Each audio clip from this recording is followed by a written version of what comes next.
تمہیں لاجواب ہو ایسے حسین کو کہتے ہیں حسین پھر فرماتی ہے وسیم جسیم حسیم کہتی ہو میرے سرکار وہ تو ایسے حسین جس کو ایک بار دنیا دیکھ لے تو بار بار مڑ مڑ کر دیکھنے کو جی چاہے حسین کا معنی ہوتا ہے کہ جس کو ایک بار دنیا دیکھ لے تو بار بار مڑ مڑ کر دیکھنے کو جی چاہے خدا کی قسم یہ تو پہاڑ کے رہنے والی ابھی ایمان نہیں لائی ہے نبی کو نہیں جانتی ہے کہتی ہے وسیم لیکن ہم سنی مسلمان ہم بریلی مطلب یہ اعلیٰ حضرت کے چاہنے والے جب مدینہ تک جب آ جاتے ہیں حج یا عمرہ کرنے کے لیے پھر نبی کا چہرہ نہیں دیکھتے ہیں بس امت خطرہ دیکھتے ہیں اب جب وہاں اسے دیکھ کر چلنے لگتے ہیں تو بار بار مڑ مڑ کر امت خطرہ دیکھتے رہتے ہیں اگر ان دیواروں کو چہرہ مصطفیٰ دیکھنے کی نوبت آ جائے اللہ کی عزت کی قسم یہ اپنی پیاری جان نبی کے قدموں میں قربان کر دیں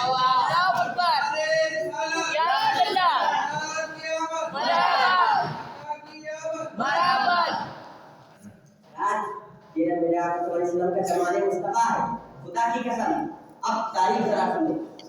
حضرت ام امامہ کو کسی ضروری کام سے مدینہ سے جبا جانا پڑا اپنے بچے کو لے کر چھوٹی ان کا بچہ لے کر کے اب ان کا جو چھوٹا بچہ حضرت ابو بکر صدیق کو دیکھ لیتا ہے آتا ہے اپنی ماں کے پاس دوڑتے کہتے ہیں ماں وہ مبارک چاہے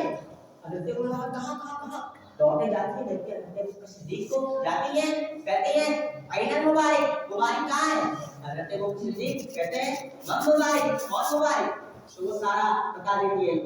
کہ آپ لوگ آئے تھے وہ دودھ نکالے تھے آپ حضرت ابو بکر صدیق جانتے ہیں نبی محمد صلی اللہ علیہ وسلم کے بارے میں پوچھتے ہیں جان جاتے ہیں حضرت ابو بکر صدیق کہتے ہیں آؤ نبی کی بارگاہ میں لے چلے اب حضرت ابو بکر صدیق رضی اللہ تعالیٰ عنہ حضرت ام امامہ کو لے کر نبی کی بارگاہ میں جاتے ہیں حضرت ام امامہ چہرے مصطفیٰ دیکھتے رہ جاتے ہیں کلمہ پڑھتے ہیں شریعت اسلام ہو جاتا ہے اب جب ان کے شوہر حضرت ابو معبد چراغان سے بکریوں کو چرا کر جب گھر واپس آتے ہیں فضا کو دیکھتے ہیں کہتے ہیں اے ام معبد آج فضا اتنی روشن کیسی ہے آج فضا اتنی خوبصورت کیسی ہے کیا مبارک آئے تھے حضرت ام معبد کہتی ہے اے میرے سرکار آج مبارک نہیں آئے تھے بلکہ ہم لوگ مبارک کے پاس سے ہو کر آ رہے ہیں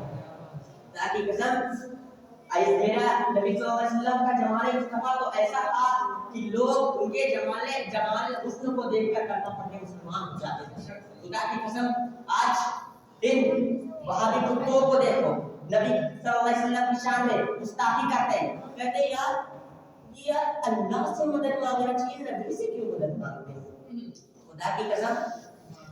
یہ حدیث تو پڑھتے ہیں آپ لیکن اپنے آپ سے مدد بتا دیتے ہیں کیا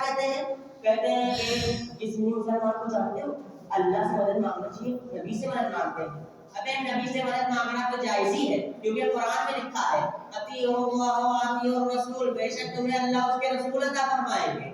جب اللہ اس کے رسول عطا فرمائیں گے تو کیوں نہیں رسول سے مانگے ایک آیت بھی اور آتی ہے انما ولیکم اللہ ورسولہ والذین آمنوا اللہ ارشاد فرماتا ہے انما ولیکم اللہ بے شک تمہارا مددگار اللہ ہے ورسولہ اور تمہارے مددگار اس کے رسول ہیں والذین آمنوا اور تمہارے مددگار کامل ایمان والے یعنی اولیاء پھر آگے اللہ فرماتا ہے وَمَن يَتَوَلَّ اللَّهَ جنہوں نے اللہ کو مددگار مان لیا وَرَسُولُهُ جنہوں نے اس کے رسول کو مددگار مان لیا وَالَّذِينَ آمَنُوا جنہوں نے کامل ایمان والے یعنی اولیاء کو بھی اپنا مددگار مان لیا جنہوں نے اللہ کو مددگار مانا اس کے رسول کو مددگار مانا اولیاء اللہ کو مددگار مانا اس کے بارے میں اللہ تعالیٰ فرماتا ہے فَإِنَّ حِزْبَ اللَّهِ تو بے شک یہ گروہ اللہ کا گروہ ہے تاکہ قسم بس تھوڑی دیر اور حضرات آج یہ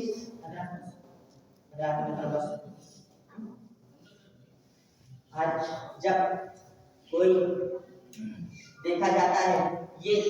اتنا چڑھ چڑھ کر میرے آقا صلی اللہ علیہ وسلم کی شان میں گستاخی کریں گے کہتے ہیں نبی کو اللہ غائب نہیں ہوا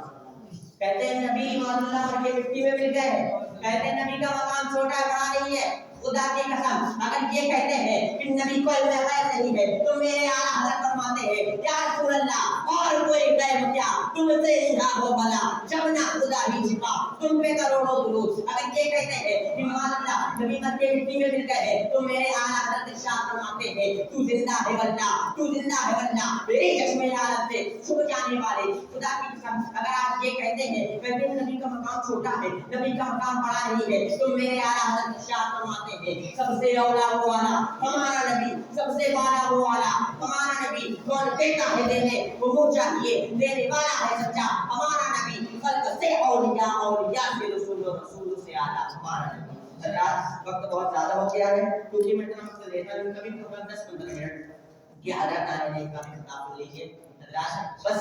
میں اپنی بات کو مکمل کرتا ہوں ابھی تک کی جو بھی یہاں بیان ہوا اللہ تعالیٰ نے دعا ہے کہ اللہ تعالیٰ ہم سب کو اس پر عمل کرنے کی توفیق عطا فرمائے استغفر اللہ ربی من کل ذنب واتوب الیہ وما علینا الا البلاغ والسلام علیکم